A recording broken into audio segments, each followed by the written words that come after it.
mantap kula mah inget bae inget keur carita jelema aya baheula nu pelit jasa ieu mah dongeng saeutik mah ye aya jelema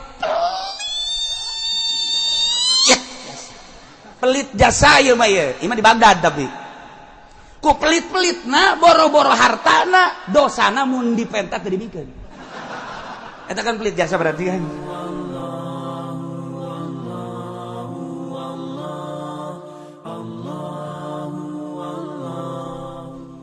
Bismillahirrahmanirrahim. Tsumma ba'atsna min ba'dihim Musa biayatina ila fir'auna wa mala'ihi fadzalamu biha fanzur kaifa kana aqibatul mufsidin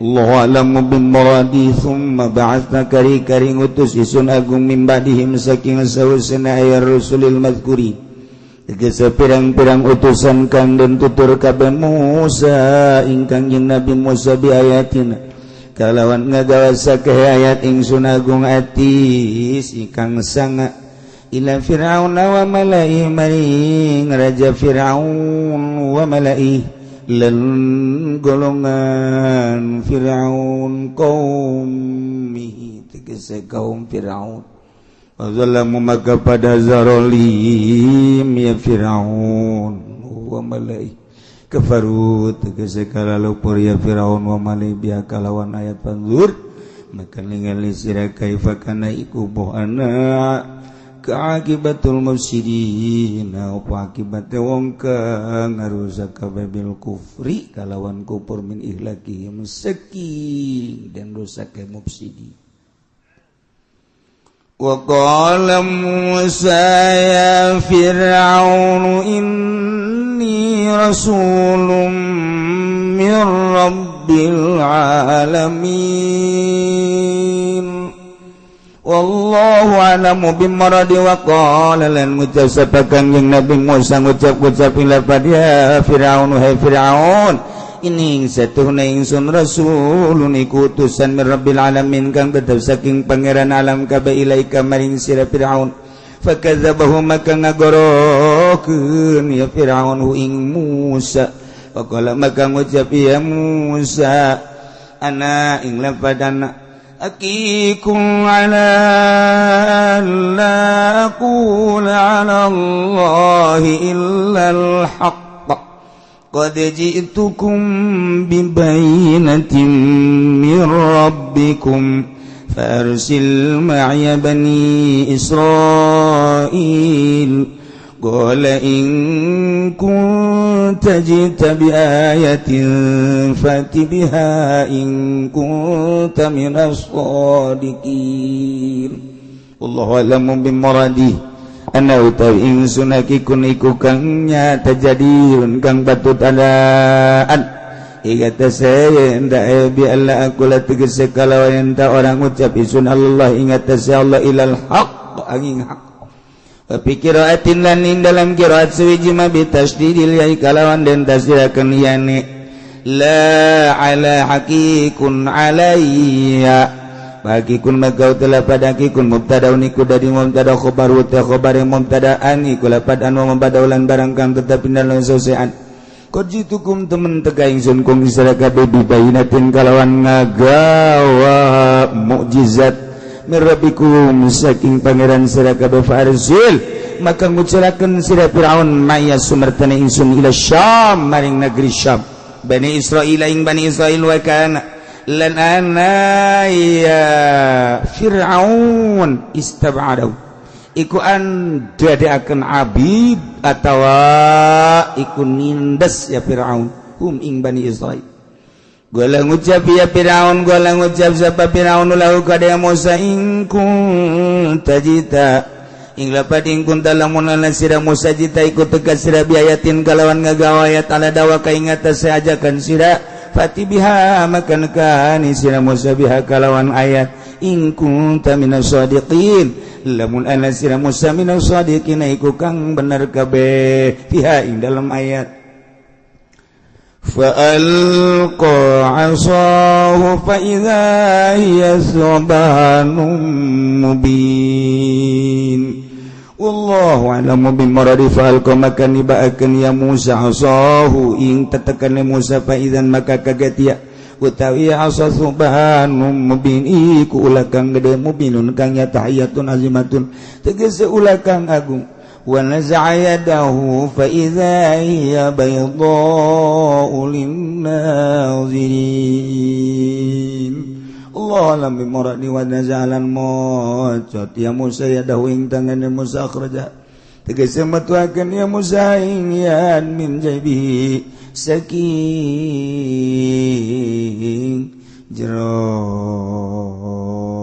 bajune ya Musa atawa saking rasakuna Musa paidan maka kaget ia utai ayat bayadha iku kang putih zatu syu'ain tegese kang anduane moncorong linazirina kade wong kang ningali kabeh khilaf ma kanat alaihi minal ummah lagulayaning barang kang ana ya iya iku tetep ing atase minal ummati saking warna kulit merah atau abang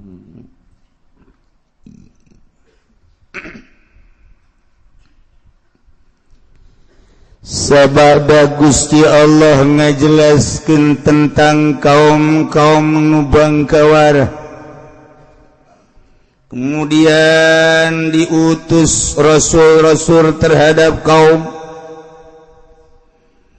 mimiti Allah ngajelaskeun tentang kaum Kangjeng Nabi Nuh susul ku kaum Kangjeng Nabi Hud dilanjut ku kaum Kangjeng Nabi Saleh diteruskeun Kangjeng Nabi Lut jeung kaum Kangjeng Nabi Syuaib anu kaumna didakwahan ku rasul-rasul tersebut teu nurut ujung-ujungna disiksa ku Gusti Allah Subhanahu wa taala. Allah ngalanjutkeun kisah rasul anu sangat luar biasa nu geus teu asing deui dibuat dina Al-Qur'anul Karim diabadikeun supaya urang nyarah kabeh engke dijadikeun itibar urang ulah seperti kaum tersebut teu asing deui ialah Kangjeng Nabi Musa alaihi salam. Masya Allah. Saat eta aya hiji raja anu sangat biadab ngaranna raja tersebut Raja Qobus cek sakaol ngaranna Walid bin Mus'ib bin Rayyan mimitinyana seorang geng-gengan sok menta duit jago, menta duit gagah di pengkolan-pengkolan ojek. Lantaran lamun ayaan ngaharu-haru kanyana kunyana ditinju langsung. Jelema sarieun kabeh. Mulai pemerasan. Terkenal ngaranna Walid lantaran eueuh anu ngelehkeun naik nyana jadi geng pasar di pasar kunyana dipentaan duit anu mere aman nu teu mere sikat dikeluarkeun kunyana naik nyana ti pasar kecamatan naik ka kabupaten nyanalah jadi geng kabupaten dikuasai kunyana berbagai sektor-sektor piduitet geus mah pasar di kota parkir dan lain sebagainya tetap kudu kunyana nu nyekelna lamun aya nu ngalawan tampilin kunyana babaskeun paehan wih Walid dibere kagagahan anu luar biasa naiknya na ke metropolitan tantangan kunyana geng-geng kota mun kiwari mah Jakarta di tantangan geng-gengna saha geng induk ayo jeung aing saha geng Tanah Abang ayo jeung aing saha geng Tamrin ayo jeung aing saha geng Gajah Mada ayo jeung aing tarung eueuh nu menang jeung nyana kabeh eleh das cek nyana hirup kagok atuh mending mehan raja kagok hirup kos kieu langsung kusalah gagah jasa aja nama gagah jasa raja keur diuk dina kursi kerajaan asal aya nyana BKB kan sieun jo terkenal jasa gagahna blok ka istana wow nu jaga istana cekel ku nyana tampilin bebaskeun awas ya bae awas aing baju ye moal eta raja keur diuk di kursi kerajaan dicekel huluna tek diangkat tampilin jak balang balangnya haju diuk ye raja jadi nyana mah raja teh ngadadak jadi pilih hurayat teh mah teu aya pemilihan presiden teu aya pemilihan raja geus pokona mah jeung sorangan bae nya mah sorangan geus jadi raja atuh bingung ya lemah ge geus kubur teh raja cek nuani kanyana terkenallah raja tersebut adalah Fir'aun.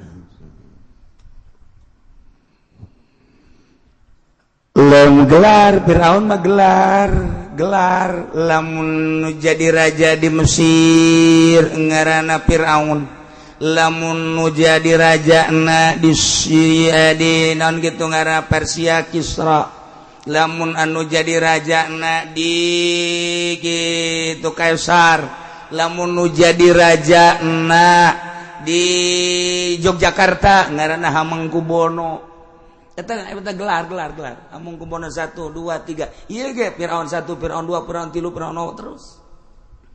Lamun di Syam itu Namrud eta ge sarua raja Namrud ge eta ge dinasti Namrud 1 Namrud 2 Namrud 3 Kaisar 1, Kaisar 2, Kaisar 3 dinasti. Kisra 1, Kisra 2, Kisra 3, Kisra dinasti. Dinasti Hamengkubuwono 1, Hamengkubuwono dinasti. Dinasti Kesultanan Banten. Geus eueuh. Ku ari deuk dihudangkeun deui dinasti Kesultanan Banten. Geus disiap Banten akan bangun kembali. Geus aya rajana sultanna. Tetapi nyana teu nyahoeun sejarah. Emang Syekh Maulana Hasanuddin teh teu nyatet persejarahanana nu kukula didongengkeun jagur bae nu sakitu poharana. Lapangan Banten teh eta teh aya sejarahna. Kemudian pintu hek eta aya sejarahna.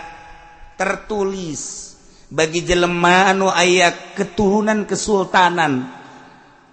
Ayah sejarah dek kahudangkeun kesultanan silahkan tetapi ngabogaan kriteria 10 emang kumaha gitu nu mantap ketika muncul kesultanan Banten teh nu nyaho hanya tertawa silakan bae ngan moal aya kekuatan selama teu boga kriteria 10 tertulis Syekh Maulana Hasanuddin di dinya emang kumaha gitu jeuh parang sana asal boga tu bagus bae parang sana asal boga keturunan bae parang sana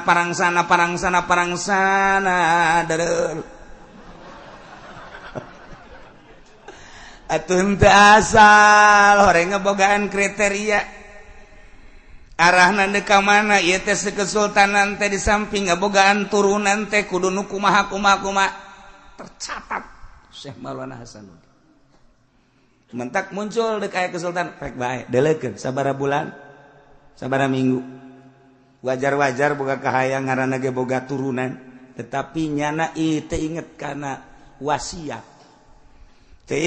wasiat kos urang guari geus teu inget kana wasiat Bung Karno ngabogaan wasiat bukuna ge sakieu kadelna sa Indonesia cuma aya 5 bukuna cuma aya 5 sa Indonesia eta mah geus teu dicetak deui ayana kuari kula nyaho ayana mun di Jakarta di saha, lamun di kitu Jawa Timur di saha, lamun kitu di mana ngaranna di Padang di saha.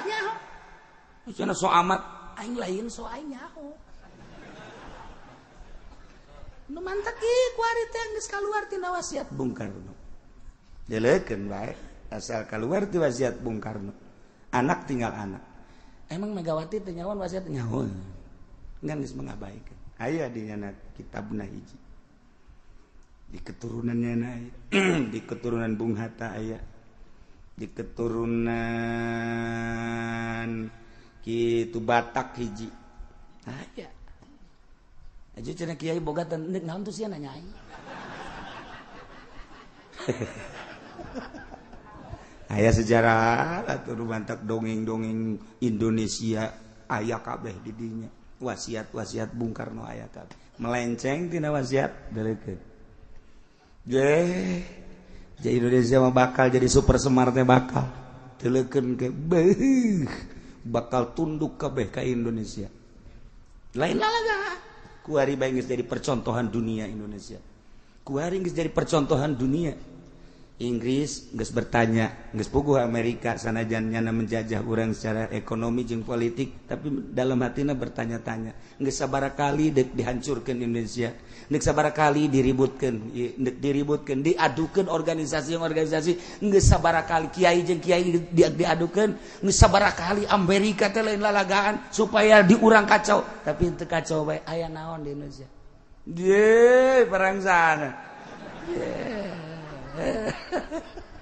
Aya keneh aki-aki anu sok nyana datang ka istana menjelma secara tiba-tiba. Keneh aki-aki kadang-kadang menjelma secara tiba-tiba di kitu keraton Cipanas. Istana Cipanas kadang-kadang nyana di DPR, nu mantep di DPR kanyararahoan bae ge nanaon ge eta geus dirahasia-rahasiakeun ge tetep bae kanyahoan. Muncul siapa sih kakek-kakek itu? Ya sebetulnya siapa sih? Kadang-kadang nyana ka dieu ieu ka dieu. Cenah deh bisa aya aki-aki di dieu.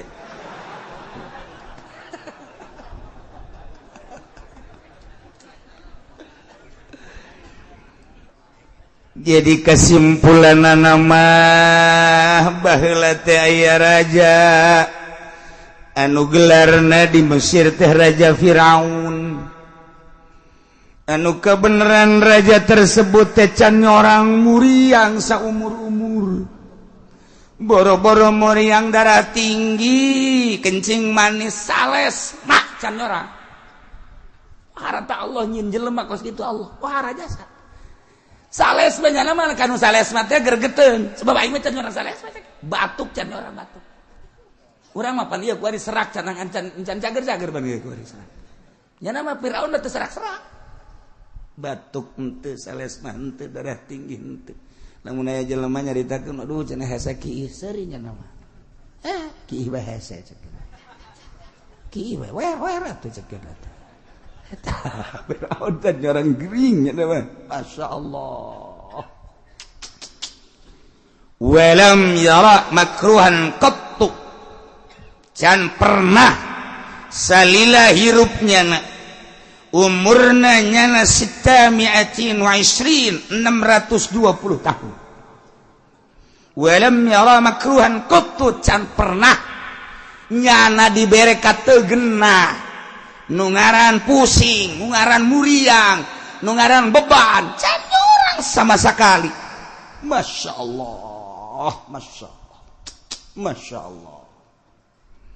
Walau kana sallallahu fitil kalmar ju'u yaum ahima lailah wajad lebda'arub andai kata nyana sakali be pernah ngarasa lapar atau sakali be pernah ngarasa panas atau sakali be pernah kategenah niscaya nyana moal ngaku pangeran kulantaran teu pernah kategenah di dirina teu pernah gering maka timbullah nyana pengakuan ti dirina bahwa Tuhan itu adalah saya. Jadi nyana raja ngaku pangeran Firaun. Firaun anu berhadapan jeung Kangjeng Nabi Musa, Firaun dinasti kedua Ramses II. Nah inti dicaritakeun ti lahirna Kangjeng Nabi Musa ke dihareup carita anu leuwih panjang mah dihareup nyaritakeun mimiti terjadina Firaun mimiti terjadina Kangjeng Nabi Musa dibalangkeun Kangjeng Nabi Musa ku indungna ke dihareup ieu badeuk nyaritakeun kabangkawarahan umat anu diutus Rasulna teu percaya ka Rasulna termasuk umat Kangjeng Nabi Musa alaihis lain nyaritakeun kabangkawarahan umat nu teu nurut sebab ku ari di deuleu masyarakatna buang kawarahan sarua jadi diakurkeun bari umat bangkawarah dongeng umat bangkawarah nu baheula ieu aya kesamaan saya ke Kangjeng Nabi Musa diutus ku Gusti Allah ari engke urusan lahir nama Kangjeng Nabi Musa teh ti negeri Madian kemudian Kangjeng Nabi Musa teh lantaran di zaman Firaun jahat bakalna dibalangkeun ku indungna ka Bengawan Nil maka Kangjeng Nabi Musa teh dipulung ku istana Raja Firaun ku pamajikan Firaun jadi Kangjeng Nabi Musa teh dirorok diurus di lingkungan kerajaan anu pinuh ku dukun-dukun di kerajaan eta teh salah setik dukun salah setik ongkoh pangeran tapi butuh dukun dipikir gue ada blon eta Firaun blon pangeran tapi perlu dukun sekeliling bungkiangnya nanti istana na dipinuhan ku dukun-dukun maka Kangjeng Nabi Musa teh dirorok diurus di lingkungan istana Firaun anu ngaku pangeran tur sekeliling na dukun-dukun jadi Kangjeng Nabi Musa teh terus gede di lingkungan pangeran Firaun nu buang kawarah di lingkungan jelema nu teu nyahoan ka Allah diais ku para dukun diawis ku para ponggawa diajak laulin heureuy ku jelema anti Allah maha kawasa Allah tapi ternyata Allah ngasupkeun hikmah ka Kangjeng Nabi Musa ka jero hatena di samping ilmu jeung hikmah diangkat jadi nabi bahkan diangkat jadi rasul maha kawasa Allah lamun urang nyaritakeun kakawasaan Allah anak Kangjeng Nabi Nuh mak geuninganan teu iman pamajikan Kangjeng Nabi Lut mak geuning teu iman ka salakina masyaallah bapak Kangjeng Nabi Ibrahim geuning teu iman ka Kangjeng Nabi Ibrahim mamang Kangjeng Nabi urang Kangjeng Nabi anu agung Kangjeng Nabi Muhammad sallallahu alaihi wasallam geuning teu iman ka Kangjeng Nabi urang ya Allah ya Rabb eta kakawasaan Allah ketika Allah nangtungkeun seorang nabi, seorang rasul, maha kawasa Allah hirup di tengah-tengah lingkungan anti Allah. Di tengah-tengah lingkungan dukun-dukun anu anti Allah, di tengah lingkungan rusak anti Allah. Allah ngasupkeun ilmu jeung hikmah ka jero hate Kangjeng Nabi Musa. Pinter eueuh guruan. Jago guruan Kangjeng Nabi Musa gede Kangjeng Nabi Musa pandanganna geus lain di jero benak hati Kangjeng Nabi Musa hiji pangerto Allah masyaallah kan kebenaran hari teteh di Mesir berarti Kangjeng Nabi Musa malain orang Mesir ngan dirorok di Mesir lahir Kangjeng Nabi Musa di Madian Yordania dialungkeun Kangjeng Nabi Musa ke Bengawan Nil berarti dirorok ku Raja Firaun geus Kangjeng Nabi Musa lain orang Mesir ngan tumbuh gede di Mesir di lingkungan bangsawan tidinya Kangjeng Nabi Musa teh kaistimewaanna hiji boga kanyaho tanpa guru nomor kedua boga kaulinan tanpa guru urang mah kuari boga besi mun ditanyakeun aya guruna di Jakarta urang kuari lamun boga ditanyakeun aya pencaci karet ieu ge aya guruna di Bandung lamun urang nyaritakeun ieu penca naon ieu penca kalong naon kalong hiber di mana ieu di guru di Bandung kana Pak maksudna kalong hiber kumaha lamun digesentak gegeran lompat mendegetak gegeran lumpak disebut permainan kalong hiber.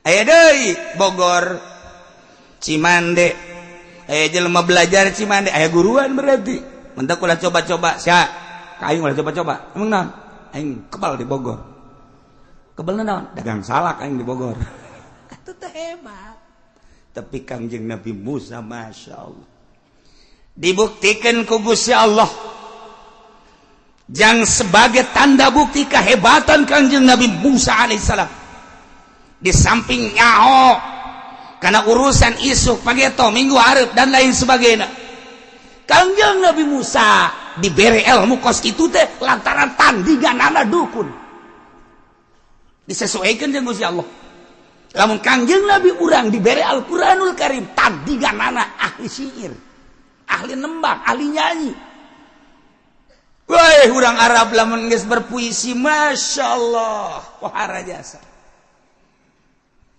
orang Arab lamun berpuisi mantap inna minasyiri la sihra inna minal kalam la sihra eta bahasa Kangjeng Nabi sihir kalam bahasa akan menyihir manusia sihir akan menyihir manusia sabaraha jelema anu kuari urang mun ngadengekeun Oma Irama terlena ya Allah jelema aya nu kabungbulengan ku lagu Oma Irama baheula meme Oma Irama aya nu hebat deui Mas Habi aya deui baheula Mus Mulyadi ade baheula teh Mansur es malodar tancan teh si jelema.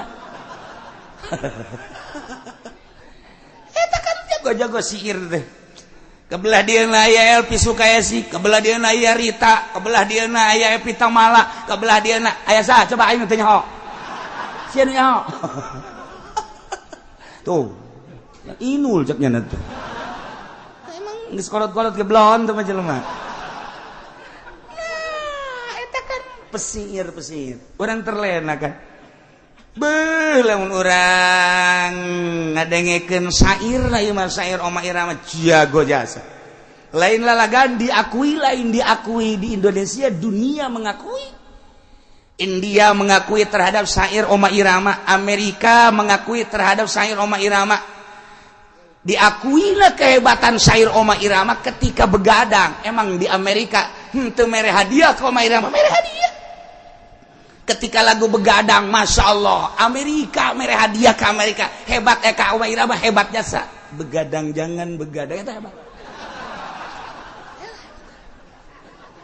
ieu keur cari itu syair kebelah dieuna wahara mantaknya siap jadi bintang film siap berperan dan lain sebagainya itu geus aya pujian nih sekelilingna terutama India memuji terhadap syair-syairna maksudnya terhadap syair-syairna walaupun musik nama waktu eta masih dikecilkan oleh Amerika oleh India sebab dianggapnya dangdut itu tidak masuk ke India ta'asub ke rock ta'asub ke country ta'asub lain banyak bos gitu teh. Jadi Oma Irama syair diakui tapi musik tidak diakui. Itu siapa pentingnya? Nyahona tutiti bae. Kaji teh ilmiahna.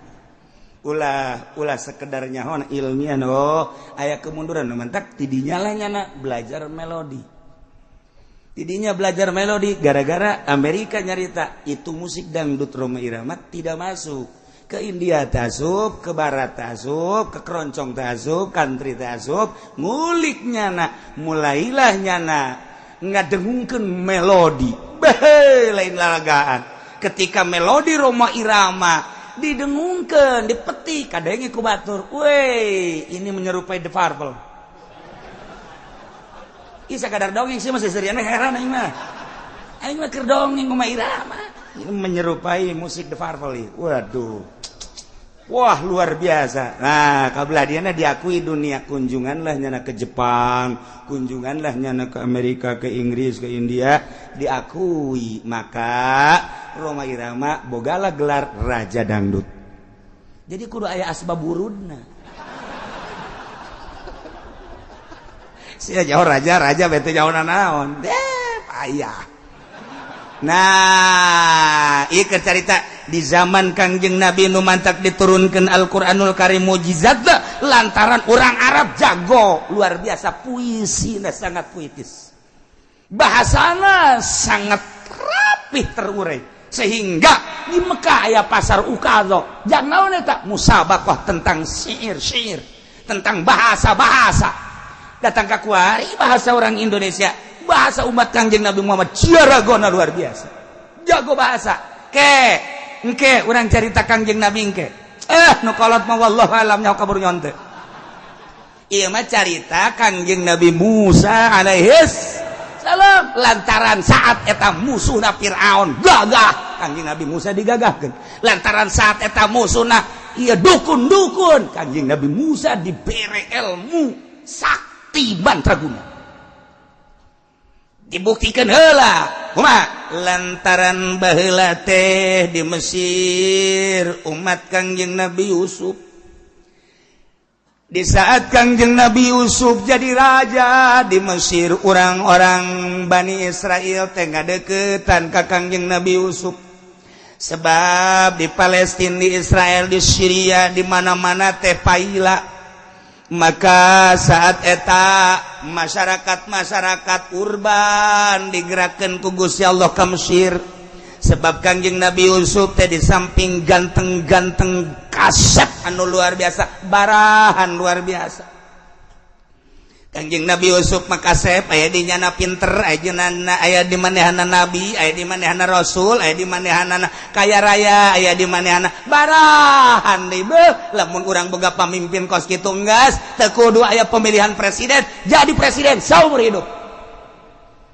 atuh pan ieu mah kasep aya pelit narepet dur-dur pet aya deui nyana teh teu pelit ngan bereun susah naon bereun anak tah matak bola mata inget bae inget keur carita jelema aya baheula nu pelit jasa ieu mah dongeng saeutik bae aya jelema pelit jasa ieu mah ieu mah di Bagdad tapi ku pelit-pelitna boro-boro hartana dosana mun dipentat teu dibikeun eta kan pelit jasa berarti kan di sepanjang dongeng nama ieu maka caritakeun manehana teh nyate di imahna saenggeusna nyate kemudian kapan eta haseup sate teh ambalaya keluar bereng-berengan di antara jelema anu susah liwat ka imahna ngambe sate barang ngambe sate eureun heula nyana kieu beung ngeunah amat ieu sate beung ngeunah amat ieu sate kabeneran kapangi kudu boga imah nu pelit teh ditewak ewak sia kajen kuku mae kudu bayar lantaran sia ngambe sate aing. Eta pelit ya sana pelit. Boro-boro mere ngambe ge teu meunang. Akhirnya jadi dilaporkeun ka nu berwajib. Nya da geus gideung bae kasus naon sebenarnya. Diusulkeun kasus ngambe sate. Kiai kunyana teh ya dititah lamun teu dititah lantaran sugih boga geng manehana tetep penjara sebab nyana ngambe sate kecuali nyana teh kudu mayar denda 100 dirham 100 dirham uang emas 100 dinar uang emas jelema susah jagan aing kaduhung eureun deui boro-boro aing yang mayar 100 dinar budak jagan lapu gua aing dahar ge dahar isuk sore henteu pabajikan geus carerik bae kakak boga kasus naon ngambe sate kok kitu deui bisa dikae wallahu alam sakeun ieu akhirna kiai jaksa-jaksa terus dek memutuskan permasalahanana cek sebagian jaksa ieu teh tetep kudu dipenjara kecuali membayar 10 dinar uang emas cek sebagian teu kudu atuh sapira ieu mah pan lain maling lain naon sapira ngambe kerja cek nyana ngambe berarti sebab sate kula nyana bisa ngambe tanya ka nyana siang ngambe tante ngambe ngeunah teu waktu ngambe ngeunah cek nyana maksudna ngeunah seungit heueuh kan lamun teu aya sate aing mah sia moal ngambe sate bener denda 100 dinar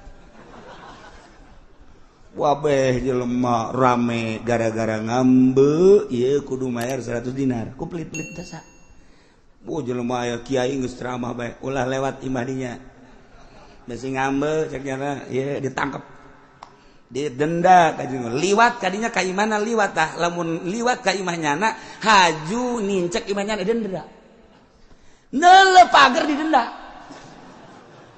neuleuh pager sia neuleuh pager aing bagus kan denda. Pahara tuh jelema pelit asa tah. Jadi lamun kadinya teu menang dana kudu kieu bae tah. Aman. Nah satpam mangani. Lamun teu kieu satpam tangkap denda. Ieu mandu dipermasalahkeun teh ieu jelema ieu kan hukum di Baghdad makan ahli hukum. Ketika adu tarik antara jaksa jeung ulama, cek jaksa tetep bae ieu teh kudu ditangkap, kecuali kudu dipenjara, kecuali nya namayan sakahayang nu boga imah 100 dinar. Siapa boga 100 dinar? Henteu. Ieu mah pasang badan cek. Pamajikanna ceuri. Minta tulung ka kiai eleh kabeh ku jaksa. Kiai eleh kabeh ku jaksa, kiai eleh. Jaksana jago jasa. Karena nyana menikmati cek jaksa, karena nyana irungna menikmati ambe sate, berarti maling ambe. Denda 100 dinar. Kalau tidak bayar penjara. Wow, kabeh geus areleh kiai eleh tinggal hiji deui Abu Nawas. Pamajikanna jeung anakna kiai kula tugas. Kunaon? Salaki dek di penjara kasus naon cek Abu Nawas, kasus ngambe sate. Seri Abu Nawas dia. Nah ini makanan gua cek ya. Kalau kasus begini udah sini serahin dah cek Abu Nawas. Aing kasus biasa mah teresep cek kana. Ya kasus ieu bagian lain cek Abu Nawas. Di mana ku ari? Di sidang can anggeus-anggeus.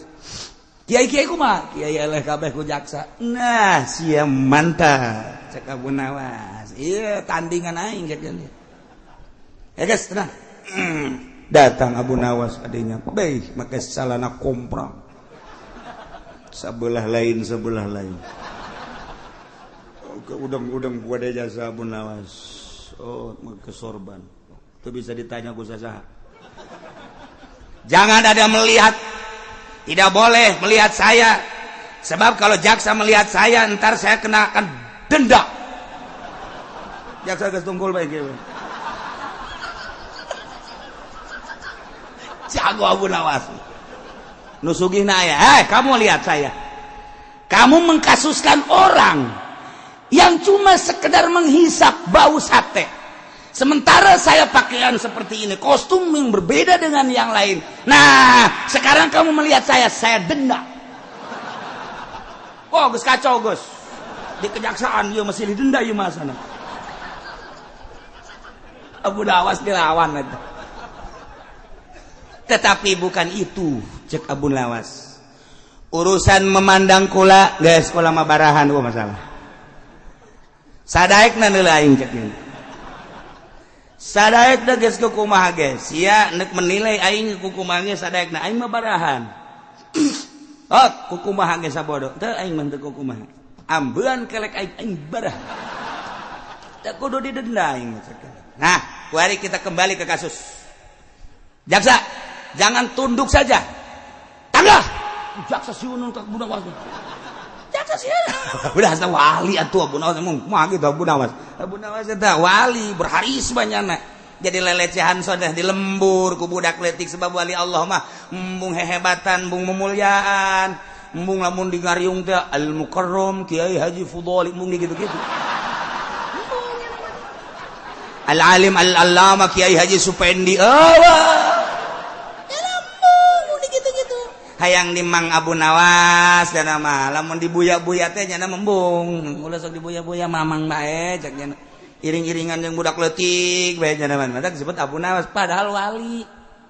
Nah kembali ke kasus. Begitu kembali ke kasus coba jelaskan naon terjadi cak anu sugih teh ya ieu jelema liwat ka imah kula sementara kula keur nyate haju eta sate teh bereng-berengan angina ambeuna nyana lain hayu bae liwat endahan cicing ngambean ambe sate kula berarti kan nyana maling ambe sate. Nah ieu mah kieu bae lamun manehanana bisa ngaluarkeun dendaan 100 dinar selamat lamun teu penjara eta permasalahan lamun nyana liwat bae mah teu eureun masalah berarti kan eureun menikmati bagus.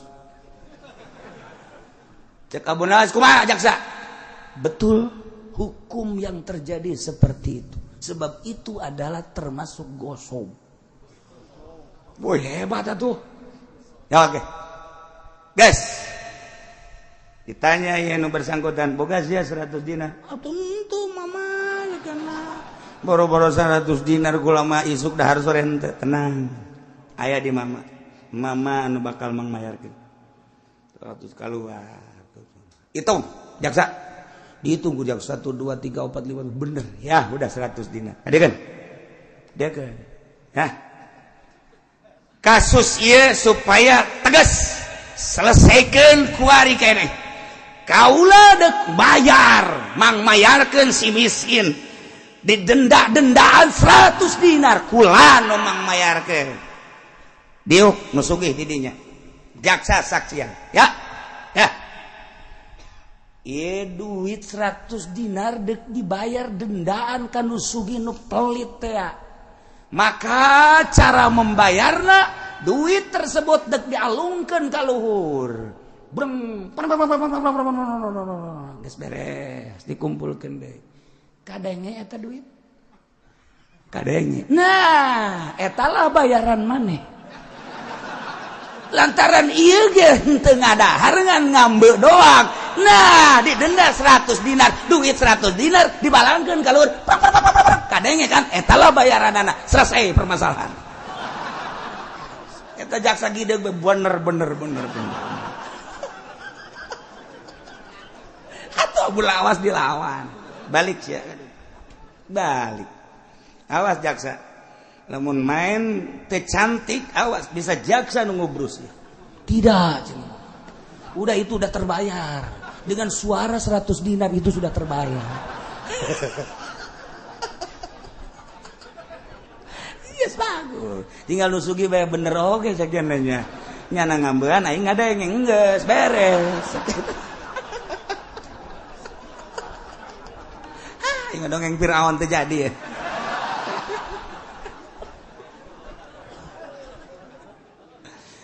Raja Firaun teh Raja Ramses II nu berhadapan jeung Kangjeng Nabi Musa.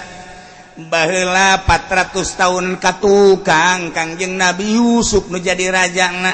Saat eta dibere paila anu luar biasa ti Syria, Syam, ti Turki, Yaman, Yordania, termasuk Bani Israel dararatang ka Mesir lantaran terkenal Kangjeng Nabi Yusuf teh hiji raja dijadikeun raja teh nya nabi nya rasul nya kasep nya sugih nya barahan. Maka sisa-sisa orang Bani Israel di Mesir teh atuh loba nu lain penduduk asli Mesir, urang Bani Israel loba di Mesir. Baheula turunan waktu zaman Kangjeng Nabi Yusuf alaihis. Ketika Kangjeng Nabi Yusuf wafat di Mesir, kancolah masyarakat teh terus kabelah dina makin rusak. 400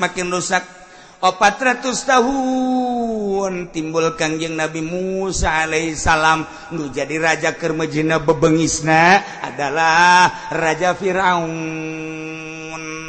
Ramses II Firaun ilah Walid bin Mus'ib bin Rayyan.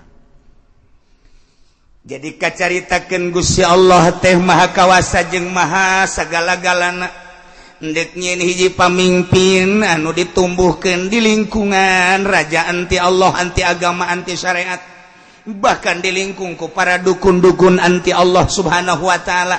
Tapi Gusti Allah mere ilmu jeung hikmah ka jero hate Kangjeng Nabi Musa alaihi salam. Tumbuh gagah Kangjeng Nabi Musa, boga ilmu tanpa guru, boga kagagahan tanpa guru. Weh, jagona luar biasa. Terbukti buktikeun heula Kangjeng Nabi Musa kagagahanana kumaha. Satu ketika urang Bani Israel nu aya di Mesir dihina ku kaum Kipti. Asli urang Mesir Kiptiyah Kipti. Sedengkeun ieu mah urang Bani Israel dihina. Saat eta Firaun teh istakhdamahum ngajadikeun budak. Penindasan terhadap rakyat anu sangat mencolok. Kabeh jelema tita sujud, kabeh jelema tita digawe, kabeh jelema kumaha cak tunjuknya na. lamun nurut ka Firaun aman selamat, teu nurut bodoh. Biadabna luar biasa. Urang Bani Israil aya nu tersisa iman ka Gusti Allah, nyana teh kadang nurut kadang henteu ka Raja Firaun. Disengserikeun ku kaum Kipti, akhirna eta Bani Israil teh dihina ku kaum Kipti ku asli penduduk. Bahkan manehanana teh endek diusir ku kaum asli Mesir titah ka ditu ka Bani Israil. Nyana teh geus dihina nu luar biasa, di luar kebiasaan. Akhirna lapor ka Kangjeng Nabi Musa. Tuan, enon. Kula segeda lapor jakena. Kumaha? Kami orang Bani Israil dikucilkeun. Ditindas anu luar biasa, digawe kudu teureun-eureun, bali dijamu mah rada kurang. Haju ka ditu nanti tah sujud sementara hate kula kan iman ka Allah cek. Ribasa Kangjeng Nabi Musa. Saha nu ngahinana? Tuh cenah jelema nu ieu. Teangkeun ku Kangjeng Nabi Musa. Kadece. Sia ngahina ka ieu. Lain ngahina nyana kan urang Bani Israil lain penduduk Mesir. Kadece. Tak ditinju sakali doang ku cuma dar ngaguling pae. Cek Kangjeng Musa aya naonan dieu peureup. Bisa pae sakali doang nyahokeun nyahoan teh gagahna Kangjeng Nabi Musa. Beuh, urang mah kuari hayang gagah teh kudu ngawirid heula. Hami main sin, kopami main sungus ngabudah-budah. Po aya wiridanana moal dibaca ku aing geus direkam pan aing. Mun dibaca ayat eta pentingna sakitu ka teu bau, cenah ieu teh ieu. Dicobana ka batu, aya batu gede dirinya tenden di luhur. Lamun urang geus beres ngawirid eta batu ditinju ku urang, deh lamun henteu ajur can jadi berarti. Al-Qur'an lain lalagaan. Urang ngawirid pelet bae ge awewe kuat ke mama samping atuh. Lamun geus dibacakeun ku urang eta pelet. Masyaallah surat Yusuf teh anu geus maklum di kalangan para santri. Batur madudukun hikmat santri mah inni raaitu 11 kaukaba wasyamsa wal qamara raaitum li asal li na kudu ditendetkeun lamun teu ditendetkeun moal majur li tujukeun fok sarwiti ujianana mun teu mawa samping edannya Pendi mana Pendi ulah sembarangan Al-Qur'an emang kumaha numantak lalakon urang kemerdekaan 45 kiai jadi garda terdepan. Aya catatan anak boga kula mah emang catatan sangat aya dicatat di dieu. Bung Karno saat eta di mana dengan siapa, saat eta di mana dengan siapa, aya kabeh nu kukura kamari dicaritakeun nya asup penjara aya catatan. Mayoritas jeung kiai lamun nyanan teu dinasehatan ku kiai sarua Bung Karno emang kumaha tapi dinasehatan ke maju terus pantang mundur gantungkan cita-citamu wahai Bung Karno di atas langit eta teh menang ti kiai dipidatokeun ku nyana wahai bangsa Indonesia kaum muda gantungkan cita-citamu di atas langit eta teh nang ti kiai aya catatanana beuh masyaallah. Nah, Kangjeng Nabi Musa ngajoto sakali doang. Deh. Lepek. Geus Kangjeng Nabi ditinggalkeun geus tinggalkeun. Bae ka jelema. Diriung-riunglah ahli penduduk di dinya sanggeus teh diriung-riung lapor masyarakat ka Raja Firaun. Tuan Raja aya seorang pribumi anu jadi kesayangan tuan. Ayo, paeh kunaon? Ditinju ku saha? Ku anak tuan. Anak saha? Musa. Weh, gagah tak budak bisa ninju jadi paeh. Ulah be ninju aing nya. Tah, teangan Musa. Bawa ka dieu. Ngadu jeung aing cak Firaun. Aing gelut jeung anak. Iya mah dongeng di tengah ya. Bukan dongeng di tengah. Engke dongeng nu asli ti awal mah. Pokona kolot mah wallahu a'lam. Ka dieu Musa titah ka dieu. Delut jeung aing. Kanjeng Nabi Musa tendek menghadap, tetapi kecek Gusti Allah, Musa ulah kudu menghadap bapa angkat maneh. Indit maneh ku ari ti Mesir kamadian. Banget. Munajat Kanjeng Nabi Musa, ya Allah, ya Rabb. Ai abdi kudu indit mah abdi. Padahal abdi teu hayang indit ti Mesir. Sebab abdi boga tugas dek nyelesaikeun Raja Firaun. Can wayah cek Gusti Allah. Indit. Berangkat Kanjeng Nabi Musa ka Madian. Mesir, Yordan. Mesir, Palestina, Bani Israel. Deket. Nu mentak kula kamari dahar di Aqaba, pantai Aqaba. Ningali ti Aqaba ka ditu Yordan, ka dieu Mesir, ka dieu Palestina, Israel. Lampuna 3 negara ka deuleu kabeh.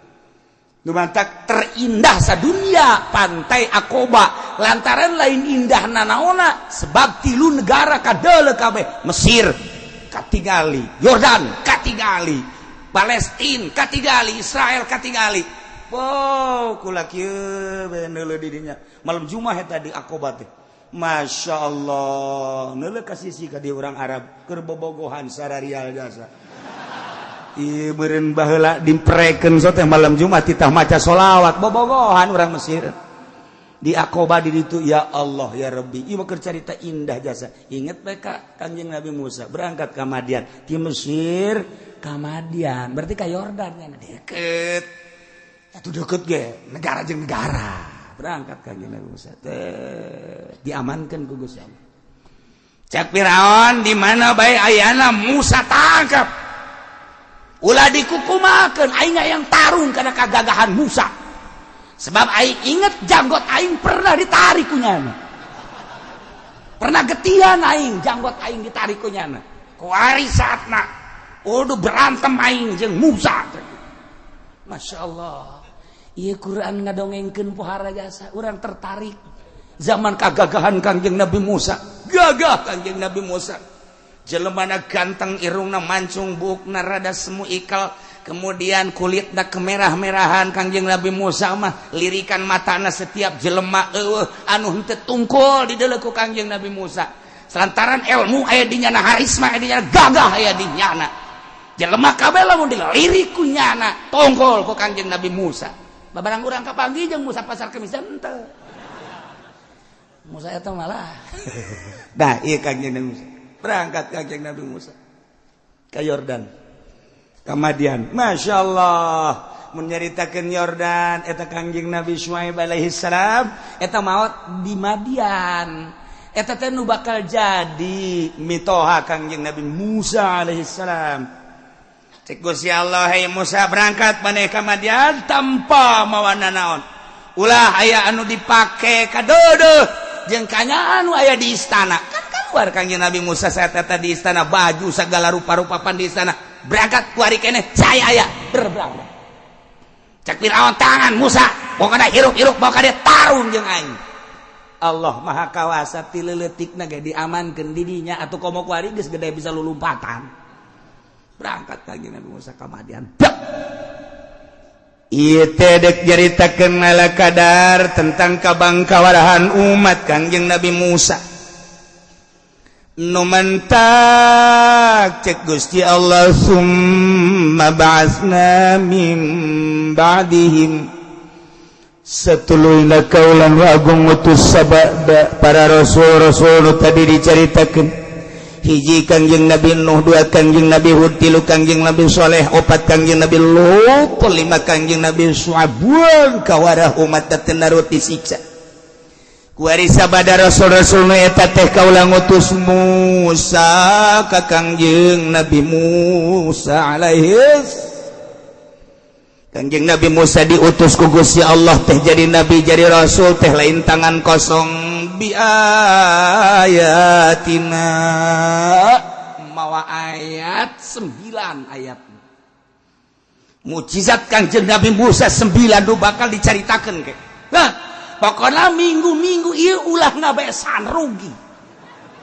Bakal nyaritakeun tentang mukjizat Kanjeng Nabi Musa. Hiji asa, pungkat 2 leungeun anu naon kitu ngaranna mencang, nomor katiluna sidunal mujaddabah nomor ke-4 Dam, nomor ke-5 Tufan, nomor ke-6 Jarod, nomor ke-7 Kumal, nomor ke-8 Tipta Bangkong, nomor ke-9 Tamsu. Ieu nu bakal dicaritakeun runtuyan ayeuna. Mujizat Kangjeng Nabi Musa anu bakal ditembongkeun ka umatna. Coba umatna percaya henteu bari nembongkeun mujizat Kangjeng Nabi Musa, percaya apa henteu si umatna. Masyaallah. Kanjeng Nabi Musa teh diberi ayat ku Gusti Allah 9 titah ngadatangan ila fir'auna wa mala'i ka raja Firaun anu bangka warahan nu saat eta nyana biadabna luar biasa ka jelema teh ngajadikeun hadam ngajadikeun budak nindes sadaek-daek sebab dirina geus mengakui jadi presiden lain sakadar presiden lain sakadar jadi raja pangeran ditembongkeun ku Gusti Allah mukjizat-mukjizatna langsung ka Firaun langsung ka umatna tapi geuningan pibakaleunana eta umat sakitu nembong sakitu neuleuh sakitu jelas nyaksian kana mukjizat Kangjeng Nabi Musa zalamu biha zalim teu percaya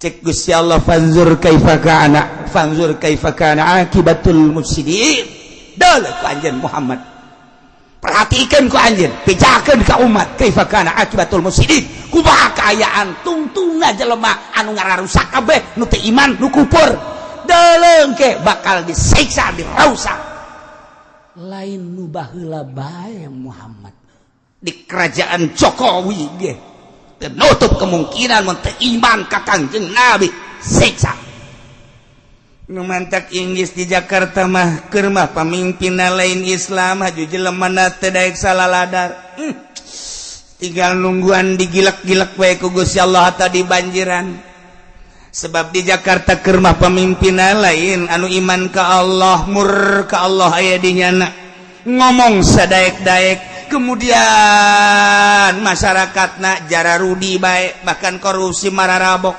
sebabku gubernurna dilegalkeun mabok dilegalkeun judi dilegalkeun zina dilegalkeun tinggal tunggu bae siksa Allah ngan urang kan karunya aya jelema anu sok ibadah keneh ka Gusti Allah aya budak leutik nu teu berdosa aya jelema nu dicandung nu sadar aya nini-nini geus mungkin jelema-jelema eta lah anu munajat ka Allah hatena sugan eta bae nu diijabah budak leutik nu teu berdosa atawa yatim piatu nu teu berdosa atawa jelema anu sadar dicandung pun mau-mau ka dicandung sih tuh sia mah seuri bae asal nyandung mah seuri bangun hayang teh kitu atuh derdek atuh hayang mah kumang ge bae tsunami ge atawa aya aki-aki nini nu masih keneh hudang ti peuting munajat ka Gusti cacak eueuh nu karitu Jakarta wallah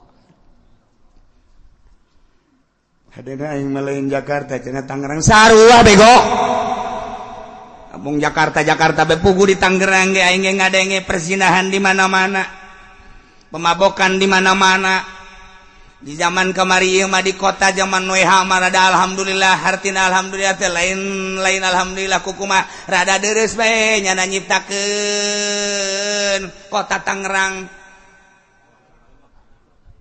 karimah mulai lumayan beti-beti makunyana dieueuh-eueuhkeun anu tadi dina mararangkal di ditutuh nu jalan ka Kampung Melayu teh apa saparanti langganan sia ku ari eueuh pan anu di itu di kehakiman sok jajar dirinya si beti teh beuh aing ngomong leuleus aing lumpat kenceng eta aman dieueuhkeun ku WH marada deres urang jasieun ai liwat ka dinya kunyana dieueuhkeun urang bertanya-tanya kamarana si Betty oh WH ngamuk cekna teh oh alhamdulillah ya rabbil alamin ala kadar sakitu ge geus alhamdulillah kabelah dieuna minuman rada deres sakaban diberantas kemudian di Kampung Melayu aya jelema nanggap orkes kemudian keterlaluan instruksi WH tangkap sakitu ge geus lumayan daripada kuari mana tuh beuh kuari mah sataranjang diantep palanya nage molotot beka pitengengeun lumayan Emang pula nyaho aya orkes di Kampung Melayu, kemudian biduanana keterlaluan sebab main buka-bukaan, PH turun tangkap. Sakitu geus alhamdulillah. Di akhir zaman mah kuari mana coba bukti. Aju jalan bareng Agus pan kamari ieu. Urang lamun nyabat ti kabupaten terus ka kota teh lain deui. Ti kabupaten mah urang teu bisa nundutan godreg teu bisa nundut barang datang bae ka wali kota ka kota Madya nundutan urang. Ini di mana ya? Oh di kota Tangerang. Weh enak amat jalan, dua jalannya rapi dong. Iya siapa pemimpinnya? Oh iya. Oh bagus, segitu guys lumayan. Ajunya nama deh siap nang tangan. Di mana ada gang-gang yang perlu dikonblok, lapor kepada saya. Kan nyawan kabehan. Ndek digogoreng los, tapi kenyataan anak jalan bagus. Iya mah kenyataan anak kumaha mah. Ya di urang kumaha bagus, ulah nyarita di urang. Sok kajung ngembet. Entah, ya kan begitu. Nah, ieu kan siksaan ieu lamun geus teu peduli terhadap munkarat, teu peduli terhadap permaksiatan, teu peduli terhadap perjudian, terpeduli terhadap pemabokan, diamankeun nu kos karari itu, kemudian maling, korupsi. Atuh tinggal tunggu tangan maena Tangerang. Mun cacak-cacak eueuh nu hodang ti peuting aki-aki ngising ki hajung ngodeng deui. Allahu a'lam. Sial teh aki-aki. Bukan teh deuk tahajud. Geus nyekelan je bae. Kunaon aya ki jasa cek cenah. Doh hampir wer. Hampir teu datang. Wer bener. Teu ngisang. Balik deui, kerek deui. Tepang blon-blon aki-aki eta. Urang mana Cikupa? Nyaho cenah kiai ka jelema lain nyaho-nyaho deui ngaranna ge nyaho. Kuari aya di dieu. Fadzallamu biha fanzur kaifa kana akibatul mufsidin. Mendak urang bayu ngadoa keur mah kaayana kieu. Pemerintah teu pernah memicu tentang takwa, tentang tobat kajeun geus. Janda terlena di urusan kaos karitu kazaliman. Urang bae ayeuna mah dipicu ku diri urang, ku iman urang, berontakeun iman urang, deketkeun diri urang ka Gusti Allah. Wayahna coba urang wudu nu rapi, salat nu rapi, ngadoa ka Gusti Allah jageus disiksa mapan kabeha. Ieu supaya sugan bae ku sebab urang Allah nahan ken. Asal ikhlas. Dele cek Gusti Allah kaifa kana akibatul mufsidin. Dengan kekufuran dirusak. Kanjeng Nabi Musa tadi instruksikeun ku Gusti Allah, Musa. Singkat ieu mah dongengna, sebab ieu mah nyaritakeun kaum. Padahal mah Kanjeng Nabi Musa teh terus di Madian sanggeusna di Madian dipanggil ku Gusti Allah. Ita ka Gunung Sinai teh kapan ayana ti 3 negara, Yordan aya, Mesir aya, Palestina aya, Bani Israil aya, ngebat panjang Gunung Sinai macara gunung judi ke urang lamun nyaritakeun Kangjeng Nabi kitu naon Nuh alaihi salam ke pandeuri. Ige sarua bae dipanggil Kangjeng Nabi Musa ku Gusti Allah ka Gunung Sinai. Wattini wazaituni wa turi sinina wa hadzal baladil amin demi tin wa zaitun demi zaitun wa turi sinina gunung Tursina yana Sinai. Kanjeng Nabi Musa teh dipanggil ku Gusti Allah. Jadi Kanjeng Nabi Musa diangkat jadi rasulna di Gunung Sinai. Kamari kula liwat ke Gunung Sinai. Masya Allah karim. Iyalah pengangkatan Kanjeng Nabi Musa di gunung ini. Sakumaha pengangkatan Kanjeng Nabi orang diangkat jadi rasulna di Guha Hiro Jabal Nur. Masya Allah. Ketika orang ke Mekah kula naik ka luhur. Meranda patete ngarasakeun lain ngarasakeun ngabayangkeun di dieulah Kanjeng Nabi diangkat jadi rasul ku Gusti Allah. Datang malaikat Jibril, Iqra ya Muhammad. Cek Kanjeng Nabi Muhammad, ma ana biqari. Iqra ya Muhammad. Ma ana biqari. Iqra ya Muhammad. Ditangkep ku malaikat Jibril. Kula naik baheula tahun 90. Tahun 9 gelep naik. Masya Allah karim. Ieu gunung Jibril turun kabayang ku ari ge asal ningali Jabal Nur kabayang ningali Jabal Sur kumaha naik panas baheula teh keur 49 derajat tapi teu karasa panas lantaran hayang nyaho jasa ieu sangat bersejarah naik kula mah ka luhur pamajikan kula naik sarua pamajikan kula ngora kene diajak ku kula naik nyana teh bagah jasa nyana mah resep ka kula resep ka Allah siapa masuk macam-macam jadi jauh di luar ya Karim panas mawa es panas mawa minuman kaluhur teh digamlok lain lalagan panas tapi iraha deui cak kula boa datang di bohan teh ieu sangat bersejarah mantap kuari nyaritakeun Jabal Nur blak nyaritakeun Jabal Sur blak ketika Kanjeng Nabi Musa alaihissalam diangkat ke rasulanana di Gunung Sinai lewat kemari kadinya ya Allah ya Rabb nah iyalah sanggesta Kanjeng Nabi Musa diberi mukjizat lain titah cicing horeng Kanjeng Nabi Musa dibahanan ku Gusti Allah teh tita menghadap Raja Firaun nu ngaku-ngaku pangeran sakumaha para rasul diberi mukjizat titah dakwah atuh kiai ge diberi ilmu teh titah dakwah lain titah meuliean mobil ieu mah dakwah unggal peuting malah lain sapanggung sapeuting naga aya 3 panggungna datang ke kolot dakwah teh horenganan teu maksud dakwah hayang ngaberesan dapur hayang meuli imah ban setip ambalaya di dapur loba jasa dibere ilmu teh titah dakwah bersihan teh memeh batur teh urang heula nyaritakeun tahajud ka batur urang tahajud heula nyaritakeun zikir ka batur urang zikir heula nyaritakeun sholawat ka batur urang maca sholawat heula nyaritakeun salat duha ka batur urang duha heula nyaritakeun sedekah ka batur urang sedekah heula nyaritakeun ikhlas ka batur urang heula bisakeun ikhlas kakarak tidinya dakwah la as'alukum alaihi ajra nah Kanjeng Nabi Musa khususna umumna para rasul dibere mukjizat lain tita cicing dakwah ulama diberi ilmu amil aya di nyana jurmiyah aya di nyana sorop aya di nyana nahwa dan lain sebagainya fikih tauhid aya lain tita cicing tita dakwah teu kudu diondang dakwah teh kudu nama urang lewat ka pasar Kemis aya jelema teu make jilbab urang di dinya langsung masang sapeker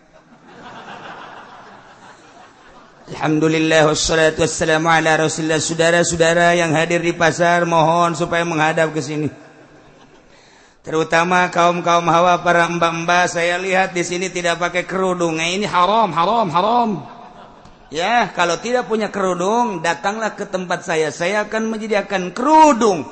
Tetapi terbatas kerudungnya hanya ada 20 untuk yang berumur 20 ke bawah. Itu kan dakwah. Oh ya siapa Kiai Pudoli saya ke sana.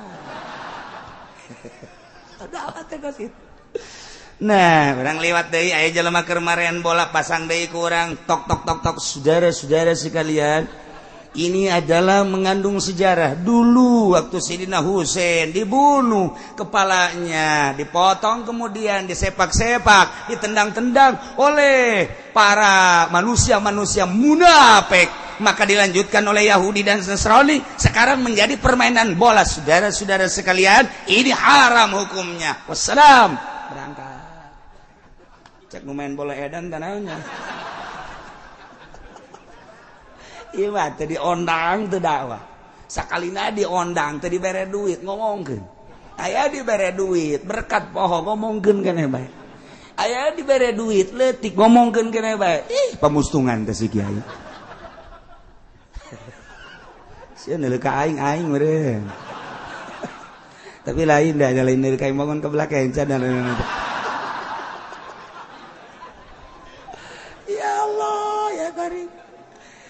Musa cak Gusti Allah nun Gusti madeh geus dibere mukjizat ku kaula seakan-akan sumuhun sabaraha mukjizat teh 8 Gusti nu aya di leungeun maneh teh naon tungked Gusti di mana eta tungked di mitoh abdi Kanjeng Nabi Syuaib mitoh anjeun di mana di Kanjeng Nabi Ibrahim alaihissalam Kanjeng Nabi Ibrahim di mana? Di Kanjeng Nabi Adam alaihissalam. Kanjeng Nabi Adam di mana? Di surga Gusti. Surga nusa nu Gusti berarti eta mah lain lalagaan tungked. Bawa ti surga tah mah. kuari lamun tungked eta aya haju dibawa ku aki-aki teu kudu lempang naik tungked eta bisa hiber aki-aki na kitu gede set jeung bisa gagah deui artina ditoelkeun ka bobogana bisa kieu bae wah cak aki-aki teangan poing tungked eta ulah hese-hese aya tongkat Madura nah Musa Warima maneh teh jung ka Firaun raja nu sangat biadab wa qala Musa ya Firaun inni rasulun mir rabbil alamin wallahu a'lam bisawab